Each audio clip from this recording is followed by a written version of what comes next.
Okay. Well, thank you very much for staying for this last session of the day. I can't really see you, so I guess asking some questions would be difficult. Stream gatherers, that's the last topic. The biggest change to Java streams in 10 years. It's quite amazing, isn't it, if you think about that streams have already been in Java now for 10 years. They were added in Java 8. And if you think that we're now on Java 21, it sounds amazing. Or actually 22, aren't we? So it's amazing that you think that Java 8 is only 10 years ago.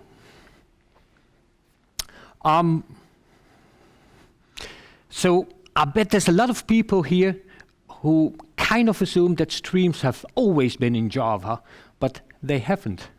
So let's just do a try, because I can still see some faces. Who has worked with Java versions before Java 8? Oh, that's still quite a lot. That's good, that's good, that's good. Because that actually means, can we get the big screen up? Yep, thank you. Oh, there's the Slido. Anyway, if you have any questions for later. Who am I? I'm Veen. I'm a Java developer for more than 20 years, so I definitely seen Java before streams were added to it. I work at a company called Team Rockstars IT. That's a Dutch Midlands company where I am a normal developer, but also a special agent. And being a special agent, I'm allowed to do these kinds of talks. It also allows me to write books. I wrote a book about cloud native migration from Java EE to Jakarta EE together with a colleague. And we just finished a book on Project Loom, so virtual thread, structured concurrency, and scoped values. And what do you know? There's the book. Anyway, Java before streams. This is code like we used to write before we had streams. I'm getting some kind of a list in, and the whole business value, the business case here is that you're saying, I only want to have a list out that contains all the strings with a J. So I'm beginning in this code and say, okay, I need something to hold my result list, so I'll define a variable there. And then for the next thing, I need to loop over this list. So how am I going to do that? Well, in this case, I'm using the enhanced for loop.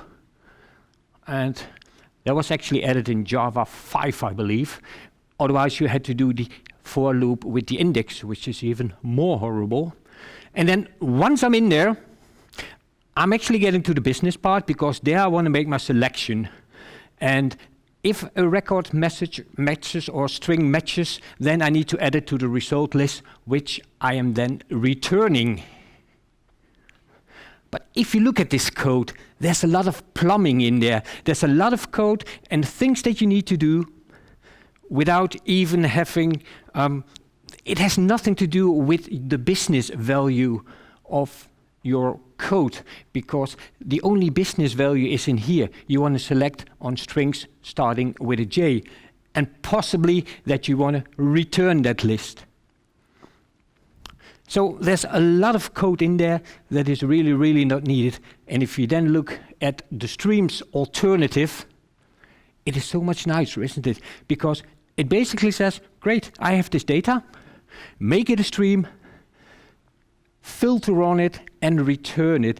And this contains no boilerplate code at all. So that is one of the reasons why streams were added to the Java language, because inherently it makes you as a developer more productive. Because these mistakes that you can possibly make when you go through a loop, it won't be happening here, because the compiler takes care of it for you. Now, if you look at the anatomy of a stream, it consists of three main parts. There's some kind of source, some kind of input, which can come from different sources. Then there is a number of intermediate operations. in this case filter and map, and they're probably like the most used ones. And then there is a terminal operation that collects the examples. Right, so streams look a bit like this. You have to stream a number of operations and a terminal operation, and together this is called a stream pipeline. Now, there's a lot going on under the hoods of these streams. For instance, say you have somewhere as an intermediate operation the sorted, where you're saying, oh, I want natural ordering sorting. Now, if you would somehow say that you apply, your source would be like a sorted set or a sorted stream, then the stream will actually be optimized, the pipeline will be optimized, and it won't do the sorting because it already knows. So there's some kind of tricks in there, and there's also the tricks if there is some stateless operations, like a filter and a map. Then it will actually try to do it in one go instead of separate goes, because it will be more memory efficient. Looking at it in another way, streams are lazily evaluated, meaning you can specify your source, you can specify all your intermediate operations, but it isn't until you call the terminal operation that the performing actually starts. Right. Stream sources, like we said, there's a number of data types that can be a start of a stream source. There's the collection types, right? So we could have a list, we could have maps, we could have sets. We can use the stream of factory method to create a stream. We have the arrays.stream method that takes an array and converts it to a stream. And we have the splitterator, so lots of choices. For the intermediate operations, there is a number there of operations which are already standard in the JVM. There's the limit, where you say, I only want to process like 5 elements. There's of course the filter, where we have a predicate, which is being applied to each element and which determines if it's going to be in the output list. There's the map operation, where you're converting from one type to another. Classical example would be you have your customer JPA record, well, I shouldn't call it a record then, customer JPA entity, and you're going to convert it to perhaps a record that is a DTO that you're going to expose via your REST API. There's the flat map, where we have a collection of elements and we actually flatten it. There's the take while, so we're going to process elements until a certain condition is met. Or its alternative, the drop while, that we're going to drop a lot of elements until a condition is met. There's the skip. And there's a few like sorted and distinct, which basically don't do very much. They're just setting a flag on the stream itself so that we know that some certain terminal operation things have to happen. Right, and then if we talk about terminal operations, there's the find first, there's the find any. Of course, the min-max, there's the collectors, so there's a to collection, to list, to map, to set. I guess you've all seen them. There's even the to list method now, because it turned out that collectors to list was written so often that in Java 17 they decided to add a method on the streams class saying, no, you can just do to list and it's a shortcut for the collectors to list. Or, as there is now, has been for some time, a collector interface, if you still want your data to be exported to a different type, you can use the collectors interface and implement that one. So that means that there are a lot of sources, there are a lot of collectors, yet, like we've seen, there's not that many intermediate operations. And that's where stream gatherers come in.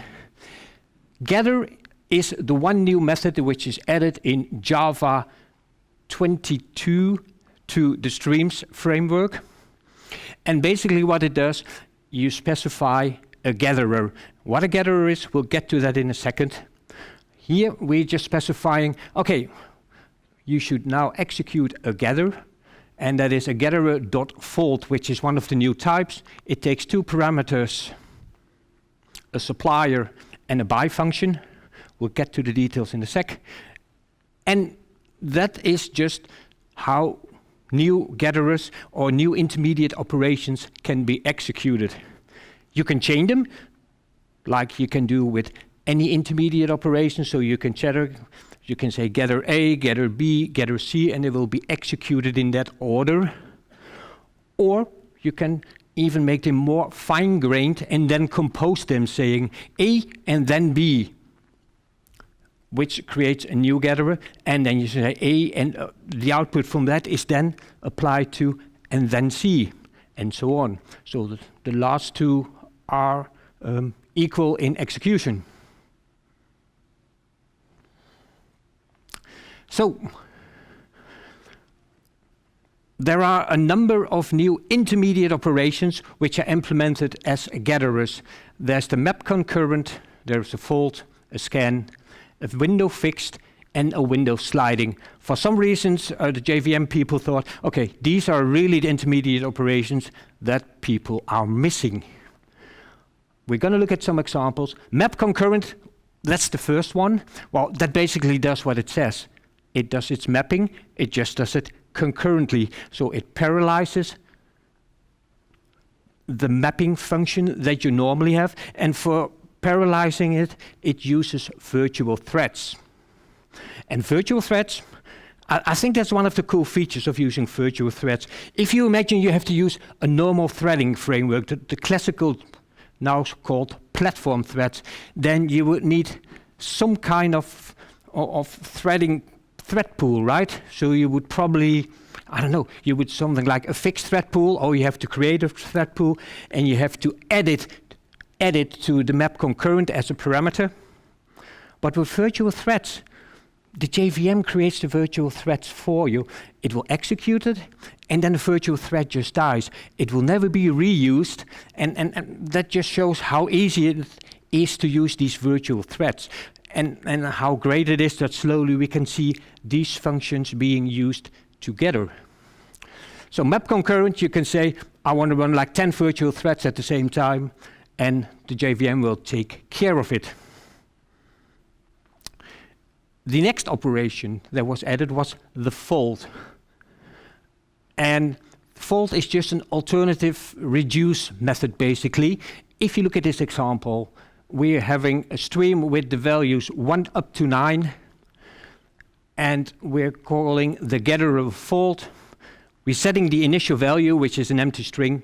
In this case, it is typed, so you can have any type you want. You could have 0 there. And then you have your buy function that will do something for you. And in the end, it will have multiple inputs and just one output. Alternatively, there's the scan, which is also new. Its signature, it's largely the same, only this is a many-to-many. So there's many inputs and there are many outputs. So that's why we see the to list here. Then there's the windows fixed. There's a number of windowed functions being added, and windowing basically means here I want a subset for the data. I just want a window on that data and I want to have it returned. Now the windows fixed says, okay, I want a fixed window. You got a source, I got a fixed window. In this case I'm saying 3, so I want sublists of 3 being returned. So my input stream is divided into a list of streams of strings that will have 3 elements each. So in this case, if we take the numbers 1 to 8 again, then we will have the first list 1, 2, 3, the second list 4, 5, 6, and then finally 7 and 8. Then there's also the window sliding, which is basically the same idea, just that in this case the window is slowly moving. So when we say we have a sliding window of 6, we will still get the numbers 1 to 6 in the first list. Then in the next list, the first element of the previous one, so 1 is dropped and a new one is added at the end. And so on until the input source is exhausted. Now, you might think, okay, has anyone been waiting for these intermediate operations? Anyone thinks, oh, you actually have, oh, there's a few more hands, that's good. Because you might wonder if these are the ones you have been waiting for. And that's also what the JVM people thought, or the language people from Oracle thought. So they said, well, maybe we should do it a bit differently, because there's probably 20 more that we could add to the language, or maybe even 30. And in every new release, we're going to add a few more intermediate operations or gatherers. But if we just clutter up the language, wouldn't it? Because then, even in IntelliJ, you would say stream dot, and you will get like an enormous list, and you can't find what you're looking for. So why not give power to the developers and make a gatherer API, so that now we can construct our own intermediate operations, which is so powerful. So let's see how that is working out. Gatherer is an interface that needs to be implemented, and it's a typed interface. It has 3 types. There's T, which specified what type of input element is coming in, so what's the input stream. Then there's A, the accumulator or the status, because gatherers can either be stateful or stateless. We'll get to some examples a bit later. And there's R, which is the return type, so the type of output that is going to the output stream of the gatherer. So what is a gather? It's an intermediate operation that transforms a stream of input elements to a stream of output elements, optionally applying a final action, which we'll get to in a second, when the end of the upstream is reached. And it can be stateful or stateless. Now, it says here, when the end of the upstream is reached. Upstream is just the input stream to a gatherer. There's also a downstream, which, as you might guess, is like the output stream from the gatherer, which is the input for the new one. So a gatherer API, the interface has 4 methods. Of these 4, only one is required to be implemented. It is not this one. This is the initializer, in which you say, what is the initial state? If you have a stateful gatherer, you need to have some kind of state, and this is the supplier that gives the initial state for your gatherer, which is then passed on all the time. Then there's the integrator. This is really the part where all the hard work is being done and where you actually do your computations. This one has 3 parameters. Again, of course, it needs the state. It needs a state because this is crucial, because it needs to act upon the state if it's a stateful gatherer. Then it gets the input type, of course, and the output type. And the output type here is matched to the downstream. In a second, we'll see an example which makes it all way more clearer. Then there's a combiner, because gatherers can either run in parallel or not. And if they're in parallel, then you can, let's say you do a mapping and it is in parallel, then at some point you need to combine those 2 elements back, those 2 lists back to one list. So that's the combiner. And then finally, there is the finisher, because it could be that even after the input list is exhausted, you still need to do some operations. If you recall the fixed window from before, we said we only want to have chunks of 3 elements in each list, but we only had 8 input elements. So the first list had 3 elements, the second, and then the third list only had 2 elements, and then the input was exhausted, and that data was never written to the downstream, to the next element in the pipeline. And in order to achieve that, you have a finisher which can do that for you. Okay, we talked about downstream. The downstream, again, it is just the outgoing stream, and it has two methods here. It's the push method, in which you are saying, please send this element to the next part of the stream, of the pipeline. And there's the is rejecting, because for some reason you could have a limit operation in there or whatever, the downstream, so the next element in the pipeline could say, I don't want any more data, so don't even bother sending me anything. Right, let's look at some code. Now, we all know the map operation, right? We say you have a record of data of one type and you want to convert it to the other. Again, it could be as simple as having a string come in, convert it to an uppercase, or take your customer entity object and convert it to a customer record that you're going to expose via your REST API. So this is how we would like the code to be. We have some input string, and on it we call a gatherer, and this gatherer is called alt-map, alternative mapping. It's just one we came up with, and it gets a function, and a function basically is a method reference to the string to uppercase method. Now, this is stateless. So quite simple, stateless. This is how we would actually implement it. So in this case, this is one way. We're making a static method here, the gatherer, that actually takes a function mapper.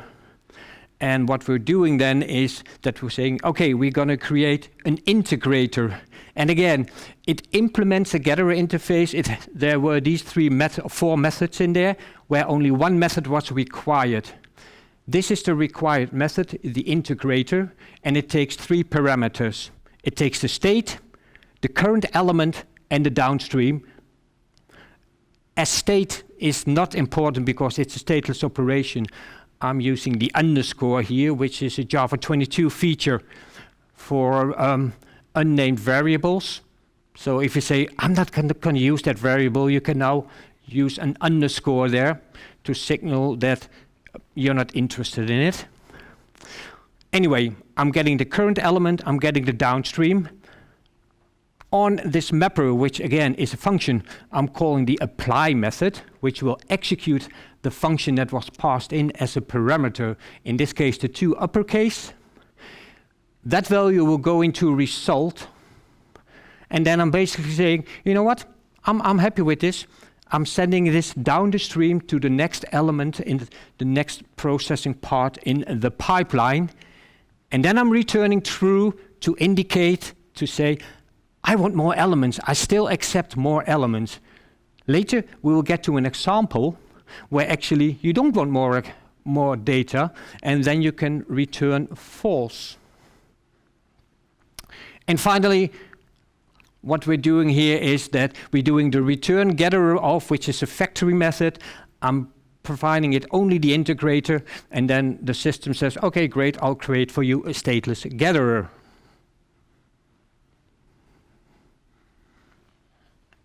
If we would execute this code, we would get to this point where we say, okay, great, it will convert it to uppercase Duke and Duchess. Now, let's go to another situation where we do have state, because sometimes we just have that state. So we want to make a custom gatherer that takes a stream of any type and returns only the first n elements. So it would look like this: limit to gatherer, some kind of generic type, and then we'll specify the limit. And it should be usable like this. Now, in this case, we take a different approach. Before we used the factory method, now we're actually implementing the gatherer interface. And in this case, because we have state, it makes sense to do it here. So we're creating a record. There's the limit, that's the number of records we want to process. As we're using records here, we can use the shorthand constructor where we don't need to specify the parameters, and we can just do some validation in there. If you specify 0 or less, then it says, well, can't use that one. And otherwise, we now need to apply, because it's a stateful gatherer, we need to supply the initial value. And for that, we need to override the initializer method, which again was the supplier. And in our situation, we're just using an atomic integer. Let's be on the safe side. Let's do it thread safe. And an atomic integer, we won't get no threading issues. So we can basically say return atomic integer new, and it will create this integer with a value of 0. Next, of course, would be the part where we do the integration. And here is where we're actually using the state. So here we're saying, great, let's retrieve and increment the count variable. So we're retrieving it here. And then we say, hey, if count is still less than limit, then apparently we haven't reached our limit yet. So in that situation, I'm going to return the element downstream. So I'm going to do a downstream push with the specific element. If we have reached our limit, we won't reach the return statement there, but we will get to the return false, signaling we're not interested in any more records. So actually the input stream will send us no more information. So this is how the whole code would look. If you see, we have a strings list with the textual representations of the numbers 1 to 5 and an integer list with the actual numbers 1 to 5. We want to do a limit on the list for 3, and we want to do a limit together on the integers for 4. And if you would look at the output, we can actually see 1, 2, 3 would be the first part, and 1, 2, 3, 4 would be for the list of integers. They're printed differently because with the list of integers at the bottom we're using the for each and then the method reference to the print line. Sorry. Yes? I have a quick question. 2 slides back, I'm not sure if I made a mistake or maybe there was a mistake on the slide. I just want to be sure. There was the middle type parameter in the gatherer interface is declared as array list of t. But if I understand, that should be the mutable state of the gatherer, so that should be atomic integer. No, let's see. Oh, that's the mutable state. I'm just making sure if I made a mistake or Where does the supplier type come from, basically? yeah. So the supply type. So the initializer should supply an atomic integer, and in this case that should be the A type parameter, right? Let's see. Yes, I think it still works in this way because I'm actually supplying t here, but you are actually right that it would be more correct to supply the atomic integer there. That's correct, yes. Probably doesn't. Actually, it does. Doesn't raise a compiler error. No, actually, it doesn't even run a runtime error because actually, let me just see, because here we're creating it. No, you are correct, but still the code actually runs. And I think it is because in this code here, we're using this atomic integer, but we're using it internally. And we're not really exposing it to the outside world. And that's, I think, where it really matters, because as we're not exposing it, it won't really check for those things. But you are correct that using an atomic integer as state here would definitely be the right way to go. Yes, thank you. Right, so we saw the output. One thing we can do is, we said there's also this finisher, right? And this finisher is called after all elements are processed and it just sees some cleaning up that you want to do. Now, it isn't always true that you want to do some cleanup. In this case, I'm just using it as a kind of like debugging, see how it is, because I'm getting the state in again. And actually this time I used an atomic integer. And if I would look at it, I would see, oh, the state in finisher is 4. That's for the strings because, you know, it had the 3 elements and it was incremented. And it is 5 for where I wanted to print the 4 numbers. Good. As a final example, let's use a real finisher example. We just saw the fixed window, right, where we had this example where not everything was fitting into the window. So we want to make a gatherer with a fixed window of a window size, and we're creating a gatherer of sequential. There's of parallel, there's of or sequential. Sometimes a gatherer can be executed in parallel, but not always. What you want to do is create an initializer, which we're doing here by creating an array list in memory here in this gatherer, and that's just an empty array list, but with a specified size. Now these elements come in, and then the integrator method is processing things, and it says, oh, I'm just going to add this element to the list, and then I'm going to look if the list size now is actually equal to the fixed window size that I specified. And if it is still less, then it returns true, saying, okay, great, send me more elements. So it's just keeping track of these elements. And what I'm doing at the same time is I'm actually, when I'm at the point where I'm not getting to the return true, meaning that, yes, there's no room for more elements, and window size is equal to window size, then I'm creating a new result, a new variable result, copying in the original array list, clearing that array list, and then pushing this new variable downstream. So that works brilliantly until we get to the last part where we said, okay, it did 1, 2, 3, and 4, 5, 6 perfectly, and then if we would get to this point at 7 and 8, window size would still be 2, and we should have 3 elements. And that is where the finisher comes in. The finisher gets window, which is the state, and it gets the downstream, and then it's just checking, okay, if there's still something in my array list, and the downstream still is accepting elements, then I'm going to send this information downstream. If I would not do that, I would actually lose the last 2 elements. And just for safety, it is then clearing the window.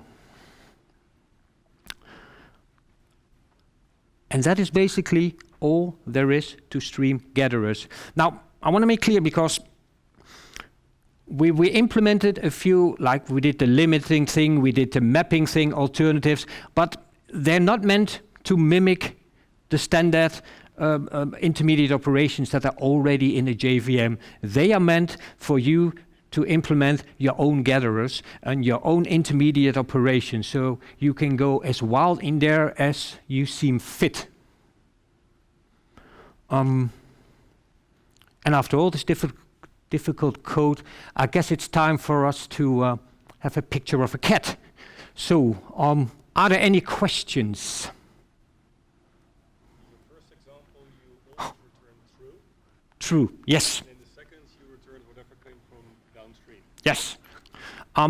That has to be, it depends on, you can actually have normal gatherers and greedy gatherers. And in this case, greedy gatherers are saying, I don't care.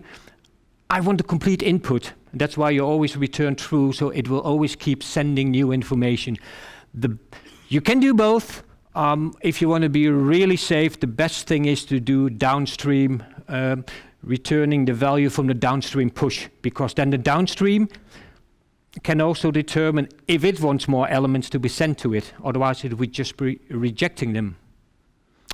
I can imagine that if you don't return the response from downstream back up, then you might run into an infinite loop Sorry. if your source is infinite. Streams allow infinite sources. That's why I asked, why is the first rule?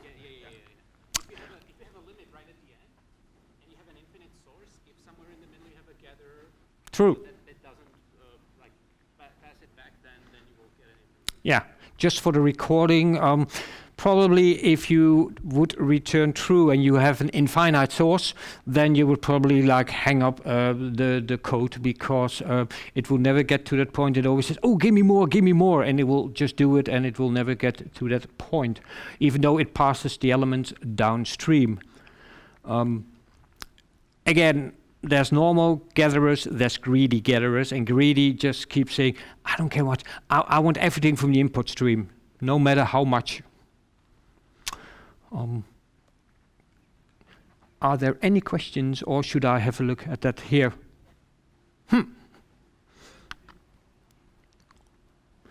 Oh, 1 second. Oh, made a crucial mistake. No glasses.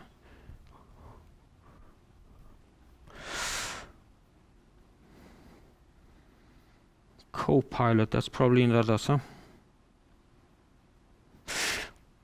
Why does window return list not... You can't see it.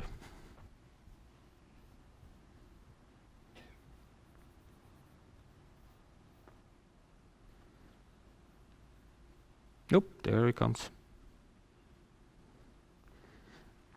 Why does window return list not stream? Seems like not efficient, and what kind of list is it? I'm not really sure which part of the example this was. No, it's not about the example, but the library function. Fixed window, for example. Oh, fixed window. Okay. Oh, right. Oh, well, that was just an implementation detail. Oh, right. Okay, yes. Well, basically what it returns actually in this case would be a stream of list of whatever type you put in there. So it would still be a stream ready for the next element to be processed. So both will return a stream of list of whatever type that is. Is there any practical application of fault category comparing to the plain old reduce? Perfect question. There's just one difference between, well, there's not one difference between them, but actually the reduce method is a terminal operation. That means you have to put it at the end and then it's being executed, while the fault method is something that you can do as an intermediate operation and use it again as input for a next intermediate operation. What's the difference between map parallel and stream parallel? I'm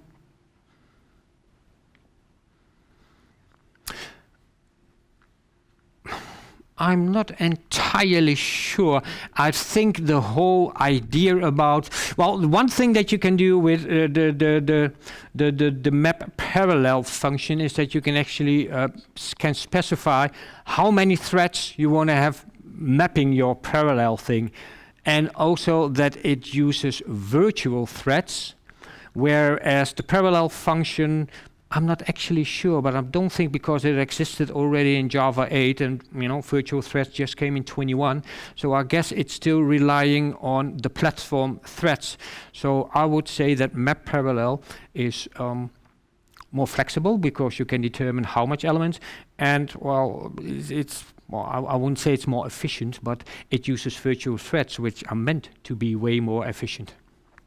But I think that stream parallel just changes from the entire stream to parallel stream. And map parallel or map concurrent only allows to run those methods like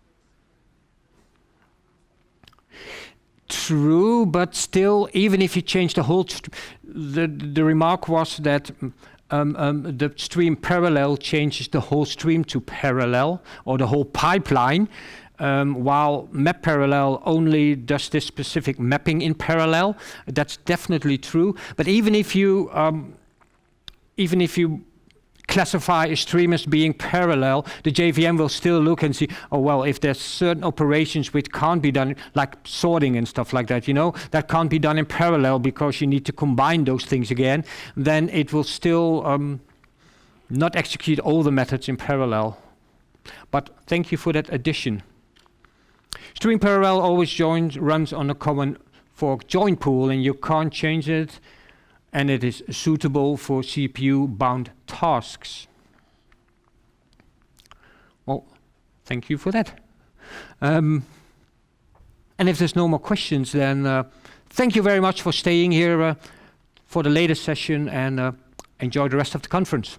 Thank you.